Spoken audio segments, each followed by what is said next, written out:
when I began to cast about a theme for this book.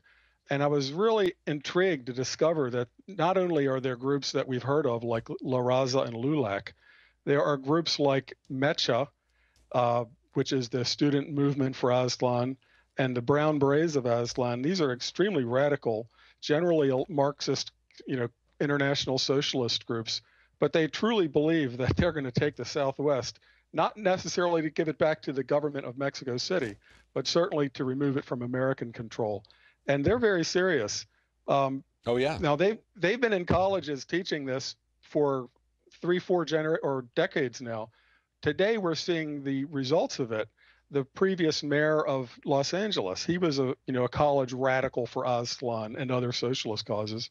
What was his name? Villa Rigosa.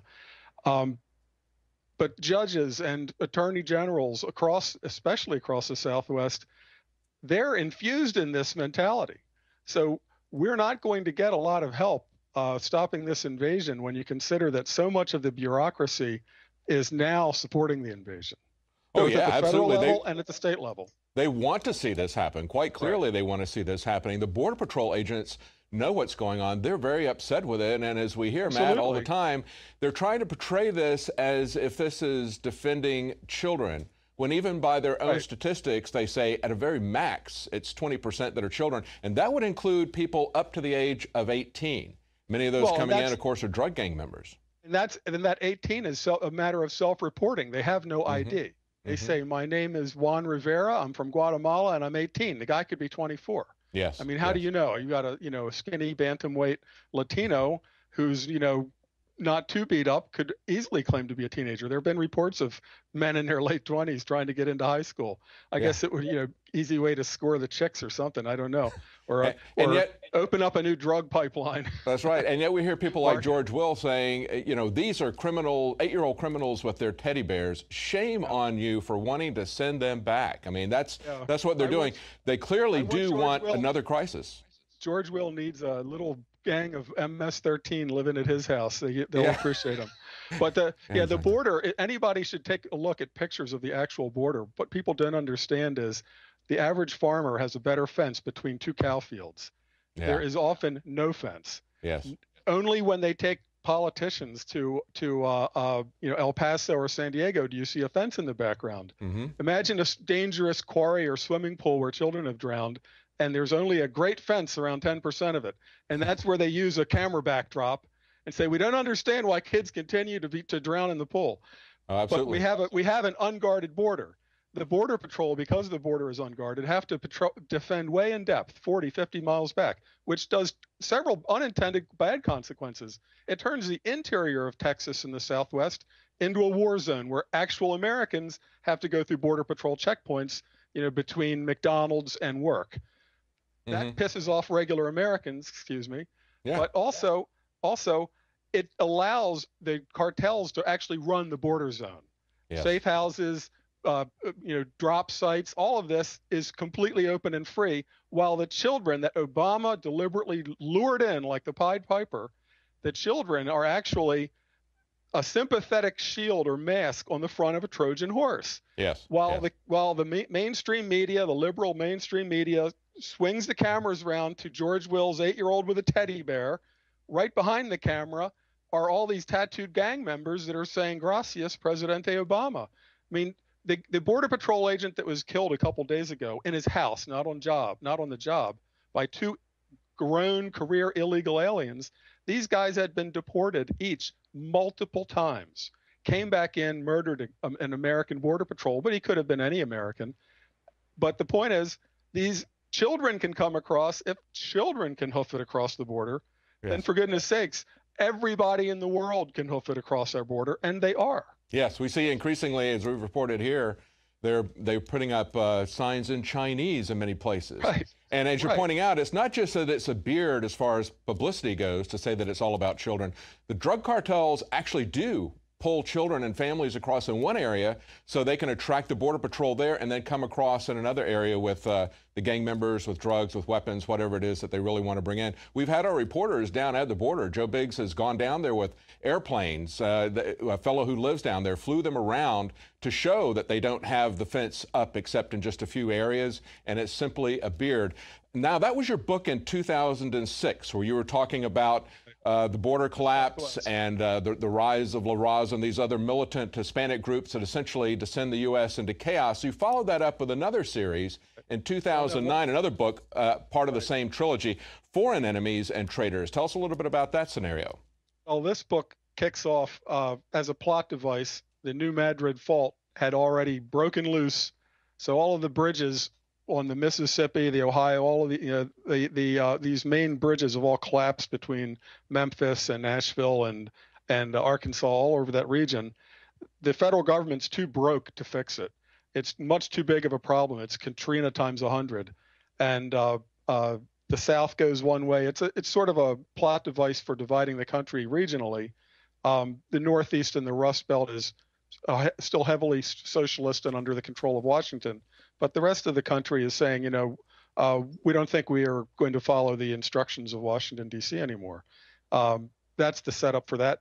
And in that middle region, the worst affected by the New Madrid earthquake, the federal government discovers that they can't send United States soldiers to shoot other Americans to enforce evacuations of entire counties and regions. Basically, Western Tennessee, between all the rivers, is cut off, and it's starving and out of water.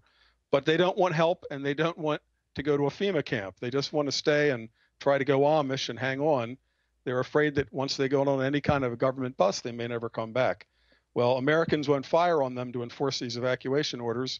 So President Jamal Tambor invites in UN peacekeepers who are actually intact battalions from Nigeria or the Balkans that are willing to basically come over as mercenaries, with their expected pay being in American citizenship and land out west, after they've defeated the rebellious Tennesseans who will not submit to evacuation. Well, Matt, we don't have much time left. You're obviously wide awake as somebody who's a Navy SEAL who has anticipated a lot of these scenarios, who's spoken out about the sorts of things that we have seen happen over and over again throughout history, that we see the government trying to pull out again. What do you see? What are your concerns about the near future? What would you recommend for people to do real quickly in just a couple of minutes that we've got? Well, I think everybody should try to have a water source.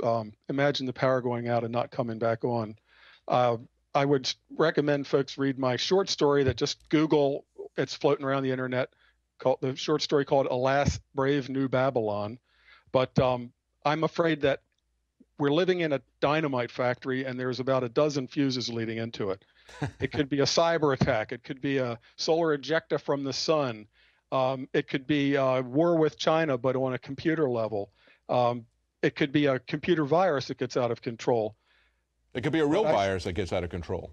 Could be a real virus. Yeah. But anything that shuts down the banking system will shut down the computer system, will shut down the electrical system. And we're in a very vulnerable situation where if the entire country went Katrina and there was no cavalry coming, things would spin out of control in just a matter of weeks. And folks can go to my website, enemiesforeignanddomestic.com.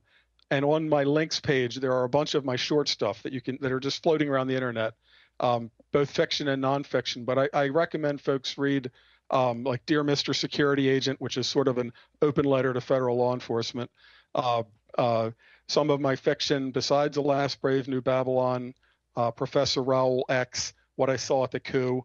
These are what I'm seeing as potential scenarios that could be playing out. Well, I can't wait to read some of your stuff. I'm sorry I've missed it so far.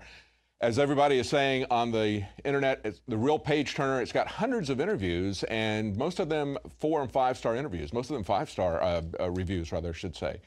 Thank you for joining us tonight, and thank you for telling us what's really going on. We need to see these fictional sources because a lot of people just won't take the time to connect the dots out of the news. Right. Thank you very much. Matt Bracken. Well, as I said at the beginning of the interview, fiction is a great way to wake people up. This is an entertaining read. It's something you can discuss with your friends, and then you can get them to watch Prison Planet TV.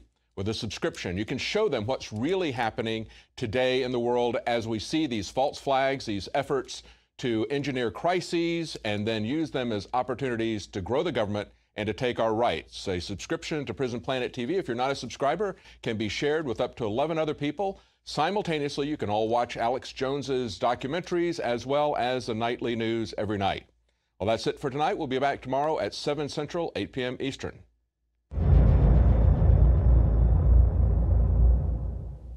You've experienced and heard about the benefits of super male vitality.